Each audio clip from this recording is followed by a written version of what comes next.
కాయ తింటే కాస్త తెలివితేటలకు చాలా మంచిది, బ్రెయిన్కి చాలా మంచిది అని ఎప్పుడని అంటుంటారు. ఇది కరెక్ట్ అని కూడా స్పెయిన్ దేశస్తులు మరొక యూనివర్సిటీలో విషయాన్ని స్పష్టం చేశారనమాట.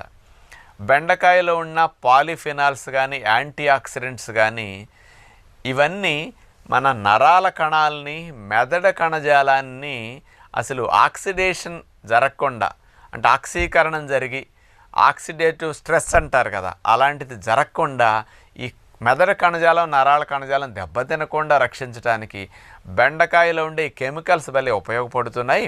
తద్వారా మెదడు కణజాలము, నరాల కణజాలము ఆయుర్దాయం పెరుగుతున్నది, ఎక్కువ కాలం పనిచేస్తున్నాయి. పెద్ద వయసు వచ్చినప్పటికి కూడా ఈ బెండకాయ తినటం వల్ల మరి నేర్చుకునే శక్తి, జ్ఞాపక శక్తి, ఆలోచించే శక్తి, అర్థం చేసుకునే శక్తి ఇట్లాంటివి బాగా పెరుగుతున్నాయి బెండకాయలో ఉండే